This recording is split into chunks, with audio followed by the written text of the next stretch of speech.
الرجیم۔ 3 آیتیں اکٹھی آئی ہیں ایک ہی صفحے پہ، اور تینوں کا ترجمہ یہ ہے کہ وہ لوگ جو اللہ کے نازل کردہ احکام کے مطابق فیصلہ نہیں کرتے وہی نافرمان ہیں۔ جو لوگ اللہ کی کتاب کے مطابق فیصلے نہیں کرتے وہی کافر ہیں۔ وہ لوگ جو اللہ کی نازل کردہ کتاب کے احکام کے مطابق فیصلے نہیں کرتے وہی ظالم ہیں۔ عزیزان گرامی، کل یہ گفتگو ہو رہی تھی کہ اللہ تعالیٰ نے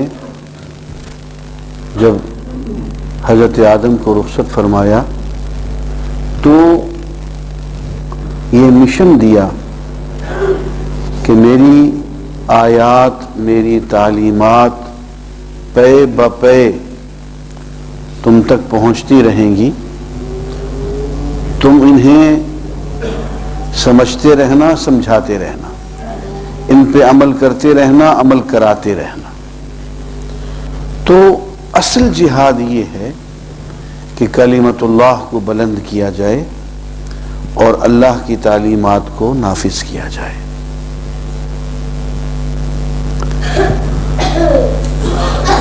اور ایسی شکل ہو تو پھر جو سیاسی نظام وجود میں آئے گا اس کے بارے میں فرمایا کہ ہوا جعلکم ملوکا،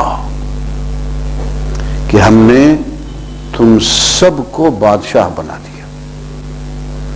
وہ نظام جو اسلامی نظام ہو اس میں ہر فرد، عوام کا ہر شخص بادشاہ ہوتا ہے اور ان کا قائد ان کا خادم ہوتا ہے، سید القوم خادمہم۔ اور افراد جتنے ہوتے ہیں، عوام کے لوگ جو ہوتے ہیں وہ بادشاہ ہوتے ہیں۔ آگے چل کے ہم دیکھتے ہیں کہ ایک مزاج ہوتا ہے لوگوں کا کہ دین کی بات جب کھل کے سامنے آنے لگتی ہے تو وہ یا تو ذہنی طور پہ اسے قبول کرنے کو تیار نہیں ہوتے، یا ان کے مزاج اتنے بگڑے ہوئے ہوتے ہیں کہ اس کو قبول نہیں کر سکتے، وہ مذاق اڑاتے ہیں، طریقے ڈھونڈتے ہیں، حملے کرتے ہیں، رقیق حملے کرتے ہیں، اور کچھ نہیں تو اپنی ذہانت جتانے کے لیے بیہودہ قسم کے سوالات کرتے ہیں۔ اب مذاق کرتے کرتے ایک شخص نے کہا کہ آپ اگر سچے نبی ہیں تو میرے والد کا نام بتا دیجئے۔ آپ نے اس کے والد کا نام بتا دیا، مگر یہ اس کی ماں کے خاوند کا نام نہیں تھا۔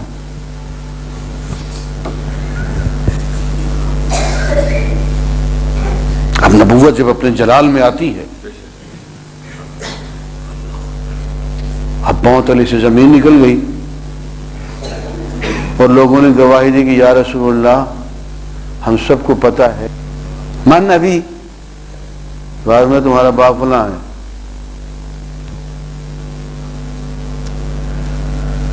ایک شخص پوچھتا یہ آئین ناقتی، میری اونٹنی گم ہو گئی، یہ کہاں ہے؟ آپ نے بتا دیا۔ لیکن نبی بجھارتے بوجھنے کے لیے تو نہیں آتا، یہ نبی کا کام تو نہیں ہے۔ اور پھر آپ نے فرمایا کہ آج جو کچھ پوچھنا چاہو پوچھ لو۔ اللہ کے اذن سے، اللہ جب بتانے پہ تلا ہوا ہے، جو پوچھنا چاہو پوچھ لو۔ اس وقت سیدنا عمر رضی اللہ تعالی عنہ کانپتے ہوئے آئے اور حضور کے جلال کو دیکھ کے آپ نے اونچی آواز سے کہا رضینا باللہ ربا وبالاسلام دینا وبمحمد رسولا ونبیا، کہ ہم اللہ سے راضی ہیں کہ وہ ہمارا پروردگار ہے، ہم اسلام سے راضی ہیں کہ اللہ نے اس کو ہمارا دین بنایا، اور ہم محمد الرسول اللہ صلی اللہ علیہ وسلم سے راضی ہیں کہ اللہ نے ان کو ہمارا نبی اور رسول بنایا۔ تو یہ آیات نازل ہوئیں، یا ایھا الذین آمنوا، اے اہل ایمان، لا تسألوا عن اشیاء، ایسی چیزیں نبی سے نہ پوچھا کرو، ان تبد لکم تسؤکم، کہ اگر تمہیں بتا دی جائیں تو خود تمہیں بری لگیں، تو مصیبت میں پڑ جاؤ۔ ہر چیز نبی سے نہ پوچھا کرو۔ حضور نے فرمایا کہ آیت کہ تم پہ حج فرض کر دیا گیا اس شخص کے لیے جو وہاں جانے کی استطاعت رکھتا۔ وَلِلنَّاسِ عَلَى الْحَجِّ، کیا ہے وَلِلنَّاسِ ہے؟ وَلِلَّهِ عَلَى النَّاسِ حِجُّ الْبَيْتِ مَنِ اسْتَطَاعَ إِلَيْهِ سَبِيلًا، کہ اللہ کی خاطر لوگوں پہ حج فرض کر دیا گیا ان لوگوں کے لیے جو وہاں تک جا سکے۔ اب اقرا بن حابس پوچھتے ہیں کہ یا رسول اللہ ہر سال، آپ چپ ہو گئے۔ اس نے پھر پوچھا یا رسول اللہ ہر سال ہمیں حج پہ جانا ہے؟ اور آپ ناراضگی میں چپ رہے، اور پھر آپ نے کہا لا، اور فرمایا کہ اگر میں ہاں کہہ دیتا تو یہی فرض ہو جاتا۔ ایسی باتیں کیوں پوچھتے ہو جن کی تم میں طاقت نہیں ہے؟ جتنا بتا دیا گیا ہے بس وہیں تک اپنے آپ کو محدود رکھا کرو۔ دیکھیے نا کہ اللہ تعالیٰ نے تو یہی کہا تھا کہ گائے ذبح کرو، تو لولی، لنگڑی، کالی، گوری، جوان، بڈھی، دودھ دینے والی، جیسی بھی گائے ملتی تم ذبح کر دیتے، اللہ کا حکم پورا ہو جاتا۔ آپ فرماتے کہ ان البقرہ تشابہ علینا، گائیں تو بہت قسم کی ہوتی ہیں جی، ہاں جی، ہمیں ذرا گائے کی تھوڑی سی صفات بیان کریں نا،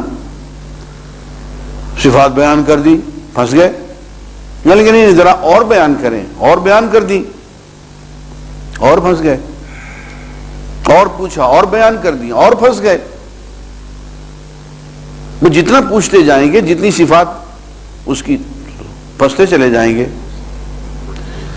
اور پتہ یہ چلا کہ وہ جو صفات آپ نے خود ہی زور دے دے کے پوچھ لی ہیں ان صفات کی گائے نہیں ملتی۔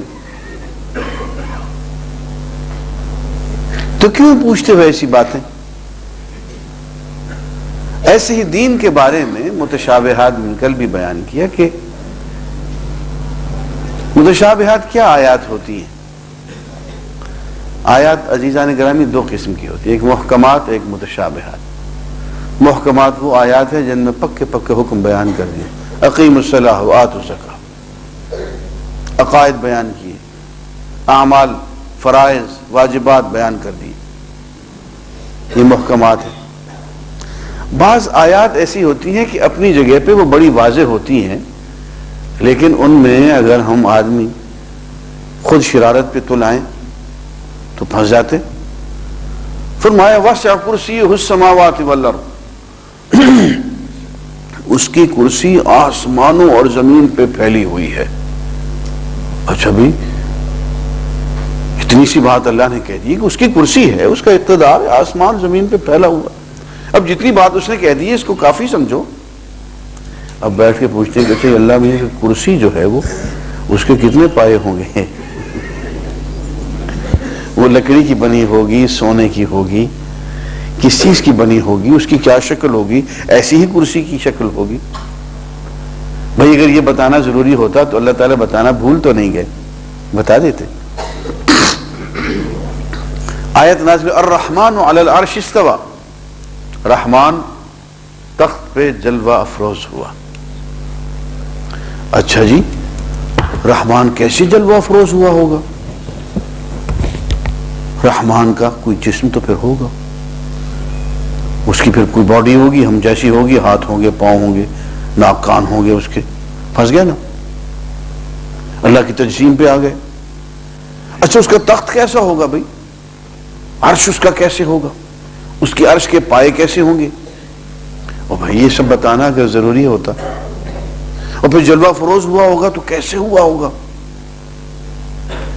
بھائی اگر یہ بتانا ضروری ہوتا تو اللہ تعالیٰ بتا دیتے. اگر اللہ تعالیٰ نے نہیں بتایا ہے تو اس کا مطلب یہ ہے کہ اس کا نہ بتانا بتانے کے مقابلے میں زیادہ بہتر تھا. امام مالک رحمۃ اللہ علیہ کی مجلس میں ایک شخص آیا, اس نے یہ آیت پڑھی الرحمن علی العرش استوى. پھر پوچھتا ہے کیف ھذا الاستواء یا امام, کہ یہ استوا اس کی کیفیت کیا ہوگی؟ تو امام فرماتے ہیں الاستواء معلوم وکیفہ مجہول والسؤال عنہ بدعہ. استوا اللہ کا جلوہ فروز ہونا یہ تو معلوم پکی بات, کیف کس طرح ہوا اس کی کیفیت مجہول تو معلوم نہیں ہے. اور جو چیز اللہ نے خود نہیں بتائی, بتانا مناسب نہیں سمجھا, اس کے بارے میں سوال کرنا بدعت ہے. عزیزان گرامی یاد رکھیے گا کہ یہ جتنے فرقے ہیں, یہ جتنی سر پھٹول ہے, یہ جتنے مذاہب اور مسالک ہیں, ان کی بنیاد یہی متشابہات ہیں. اسی لیے فرمایا کہ ان متشابہات کے چکر میں وہ شخص پڑتا ہے جس کے دل میں ٹیڑھ ہو, اور وہ جو راسخون فی العلم, اور جن کو اللہ نے علم میں رسوخ عطا فرمایا ہو, وہ صرف اتنے آمنا بہ, بس ہم اس پہ ایمان لے آئے. جیسا بھی ہے, جیسے بھی اللہ کی شان کے لائق ہے ویسے وہ جلوہ فروز ہوا ہوگا. کرسی کیسے ہے؟ جیسے کما یلیق جلالہ, جیسے اس کی جلال کے لائق ہے ویسے ہی کرسی ہوگی. اس کے پائے ہیں نہیں ہیں, عرش کے پائے ہیں نہیں ہیں, سونے کی ہے, چاندی کی ہے, لکڑی کی ہے, لوہے کی ہے. اس چکر میں تمہیں پڑھنے کی کیا ضرورت ہے بھائی؟